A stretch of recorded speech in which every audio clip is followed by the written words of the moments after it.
அனைத்து தாய் தமிழ் உறவுகளுக்கும் இனிய மாலை வணக்கம். வணங்குகின்ற சாமியா வாழுகின்ற பூமியா என்ற தலைப்பிலே இங்கே கூட்டம் நடத்திக் கொண்டிருக்கின்ற நாம் தமிழர் கட்சி சொந்தங்களுக்கு எனது புரட்சி வாழ்த்துக்கள்.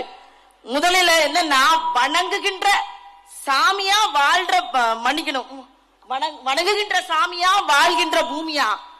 நாம் தமிழர்கள் எல்லோருமே இந்த பூமியை தான் சாமியாக எண்ணி வாழ்ந்தவர்கள். அதுதான் நம் மரபு என்பதும் உண்மை. நம்ம இந்த பூமியை தான் சாமியா வணங்கணும், இந்த இயற்கையை தான் வணங்கணும். இந்த அண்ட வெளியில எத்தனையோ கோள்கள் இருந்தாலும் இந்த பூமி பந்து மட்டும்தான் மனித உயிர்கள் வாழ்வதற்கு ஏற்ற ஒரு சூழலை கொண்ட நிலமாக இந்த பூமி பந்து மட்டும்தான் இருக்கு. அதை பாதுகாப்பது நாம் ஒவ்வொருவரோட கடமை. அதற்காக பேசுவதற்கு இந்த தமிழ்நாட்டில் இருக்கிற ஒரே ஒரு கட்சி நாம் தமிழர் கட்சியும் அண்ணன் செந்தமிழர் சீமான் ஒருவர் மட்டும்தான். கட்சி தொடங்கிய நாளிலிருந்து சுற்றுச்சூழல் பாசறை தொடங்கி இன்றளவும் அதை பற்றி பேசுவது அண்ணன் சீமானும் நாம் தமிழர் கட்சியும் மட்டும்தான். அதிகப்படியான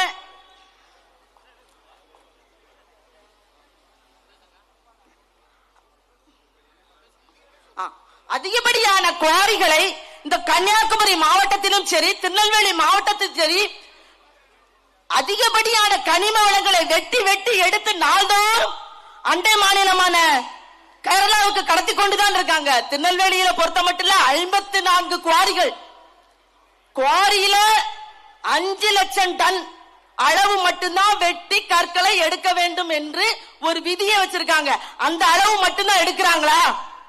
திருநெல்வேலி மாவட்டத்தில் எங்களுடைய எல்லா குவாரியிலும் 54ல 53 விதியை மீறிதான் இருக்கு. இங்க கூடங்குளத்தில் இருக்கிற அணு உலை பாதுகாப்பு, ஆமா தம்பிகள் இப்ப அழகா பேசினாங்க, சொன்னாங்க இல்லையா, யாரு கூடங்குளம் அணு உலையை கொண்டு வந்தது? காங்கிரஸ் கட்சி. அதுக்கு அனுமதி கொடுத்தது அதிமுக. கூடங்குளம் அணு உலையை இங்க நிறுவி அந்த இடத்துல அதை பாதுகாப்பு என்ற உணர்வையும் நமக்கு கொடுத்துக்கிட்டு இருக்காங்க.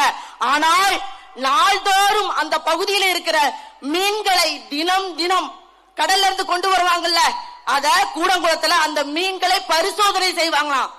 தினம் தினம் ஏன் பரிசோதனை செய்யறீங்க? கதிரியக்க தன்மை எந்த அளவுக்கு இருக்குன்னு பரிசோதனை செய்யறாங்களாம்.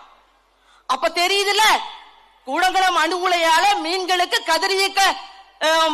கதிரியக்கத்தால பாதிப்பு வரும் என்பது உங்களுக்கு தெரியும். அப்போ மனித உடலுக்கு எங்களுக்கு பாதிப்பு வராதா? அதுல இருந்து பாதுகாத்துக் கொள்வதற்கு எங்களுக்கு என்ன வழிமுறையை கொடுத்திருக்கிறாங்க? அந்த மக்களுக்கு அதை பாதுகாப்பதற்கு என்ன வழிமுறை கொடுத்திருக்காங்க? எந்த வழிமுறையும் கிடையாது. நாங்குநேரியில அடைமிதிப்பான் குளத்துல குவாரி மண் சரிவு விழுந்து 2022 4 உயிர்களை பலி வாங்கியது அந்த குவாரியில. அதுல ஒரே ஒரு தம்பி மட்டும் காலையில இருந்து மாலை வரை தன் கையை உயர்த்தி உயர்த்தி உதவி கேட்டுக்கொண்டே இருந்தான். அவனை காப்பாற்ற முடிந்ததா? இந்த திராவிட கட்சி தானே, அப்பவும் இதே திமுக தானே இங்க ஆட்சி செய்துட்டு இருந்தது. அவர்களால பாதுகாக்க முடிஞ்சதா? அந்த தம்பிய உயிரோட மீட்டு கொண்டு வந்தாங்களா? பிணமாகத்தான் எடுத்து வந்து நீ காட்டினாங்க. அப்ப எப்படி இவங்க அந்த தம்பியை காப்பாற்ற முடியல? குவாரியில இருந்த தம்பியை காப்பாற்ற முடியல. ஆனால் அணு உலை பாதுகாப்பு, அணு உலை பூங்கா, அணு கழிவு மையம் இல்ல, அணு கழிவு மையத்தையும் அதே கூடங்குளத்திலேயே அமைக்க வேண்டும்.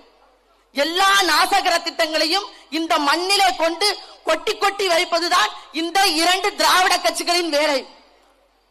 எல்லாவற்றையும் நம்மளும் பொறுத்துக்கிட்டே போகணும். சூழல் எங்கும் நெகிழி குப்பைகள், நெகிழித்தாளை ஒழிக்கணும் சொல்லி மஞ்சப்பை திட்டம்னு அறிமுகப்படுத்துவாரு நம்ம முதல்வர். ஆனா இன்னைக்கு யாராவது செயல்படுத்துறாங்களா? அத அவங்களே செயல்படுத்துவாங்களா?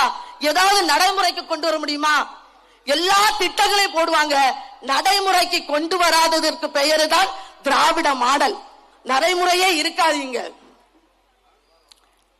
அதனால இந்த 2 திராவிட கட்சிகளும் இந்த மண்ணை விட்டு வேரோடு ஒளிந்து போனால் மட்டும்தான் நாம் எல்லோருக்கும் நல்ல வாழ்வும் வளமும் கிடைக்கும். அதற்கு ஒரே ஒரு தீர்வு நாம் தமிழர் கட்சியும் அண்ணன் செந்தமிழன் சீமானும் தான்.